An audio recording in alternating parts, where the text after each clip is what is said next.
Dzień dobry, z tej strony Kasper Piechota, rolnik z Lubosza, gmina Kwircz, województwo wielkopolskie. Gospodarujemy na 180 hektarach, do tego prowadzimy produkcję trzody chlewnej, około 100 macior w cyklu zamkniętym. Na naszych areałach, które są bardzo słabej gleby, uprawiamy głównie zboża oraz słonecznik i sorgo. W moim gospodarstwie uprawiamy około 50 hektarów słonecznika, 30 hektarów sorga, a resztę stanowią zboża: żyto, jęczmień, pszeniżyto. Sorgo w naszym gospodarstwie uprawiamy od 3 lat. Początki były oczywiście na małym areale, ponieważ była to roślina, której nikt nie znał i nie było ani konkretnego doradztwa, nie było wiadomo, czy to w ogóle uda się zebrać. Aczkolwiek już trzeci rok, jesteśmy przed trzecimi żniwami i w tym momencie areał uprawy wynosi 30 hektarów, w przyszłym roku będzie na pewno go jeszcze więcej. Sorgo w naszym gospodarstwie zawitało głównie z powodu braku płodozmianu, ponieważ ciągła uprawa zbóż po sobie powodowała nasilenie presji chorób i chwastów. Później okazało się, że sorgo ma jeszcze jedną ogromną zaletę, mianowicie tam, gdzie żyto plonuje na poziomie 3-3,5 tony, sorgo plonuje w średniej wieloletniej na poziomie 6 ton.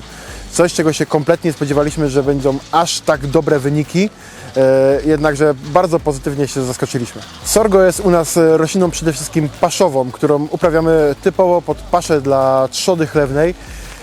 Myślę, że pozwala to mocno obniżyć koszty produkcji tucznika, dzięki czemu gospodarstwo staje się bardziej rentowne. Poza świetnymi plonami oraz złamaniem płodozmianu, sorgo ma też dużo więcej zalet. Na przykład jest to rozłożenie prac polowych. Tak jak wcześniej w żniwa mieliśmy problemy się wyrobić, teraz siejemy w zupełnie innym terminie niż zboża, kosimy w zupełnie innym terminie niż zboża, także sorgo w naszym gospodarstwie ma mnóstwo zalet. Tak szukam i nie mogę zbytnio znaleźć wad. Żywienie trzody sorgiem jest czymś zupełnie normalnym, tak jakbyśmy żywili żytem czy pszeniżytem. Wystarczy zboże zgnieść albo ześrutować i uzyskujemy świetną paszę, której skład jest bardzo podobny do kukurydzy. W sorgu mamy około 1-2% białka więcej i w to miejsce troszeczkę mniej energii. Jednakże jest to w sumie lepiej, ponieważ białko jest droższe niż energia w paszy. Oprócz tego oczywiście dużo mniej niż kukurydzy mykotoksyn, dzięki temu, że ta wiecha jest wyniesiona do góry. Dodatkowo kiedyś w sorgu była duża zawartość mykotoksyn. Starsi żywieniowcy, z którymi również współpracujemy, właśnie mieli obawy, że duża ilość tych tanin może spowodować mniejsze pobranie paszy oraz zatrucia u świń.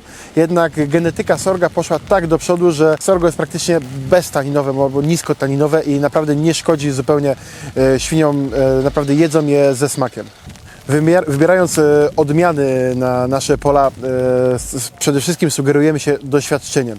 Zanim zasiejemy większy areał, najpierw testujemy odmianę na małym kawałku, najlepiej mocno mozaikowatym, aby zobaczyć zalety rośliny na lepszej, jak i na słabszej ziemi. Tak jak właśnie poletka, na których się znajdujemy, mamy tutaj 11 odmian.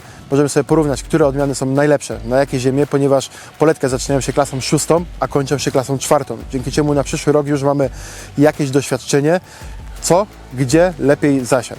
Jeżeli chodzi o dobór odmian, to jedną z najważniejszych rzeczy jest plonowanie, odporność na suszę oraz brak przeciwwskazań w żywieniu trzody.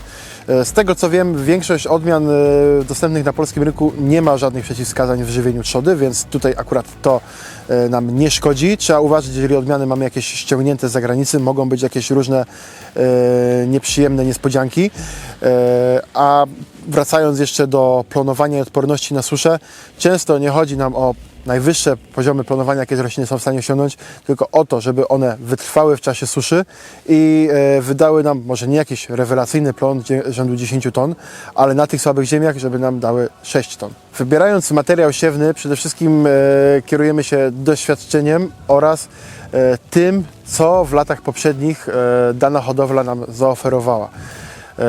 Zawsze wybieramy te nasiona, które nienagannie kiełkują. Do tego są jak najczystsze, ponieważ siejąc siewnikiem punktowym często przytykają się tarcze, kiedy materiał siewny jest niedoczyszczony. Tak więc przede wszystkim musi być czysty, zdrowy, wyrównany materiał siewny, który będzie dobrze kiełkował i zapewni nam bardzo dobre plony.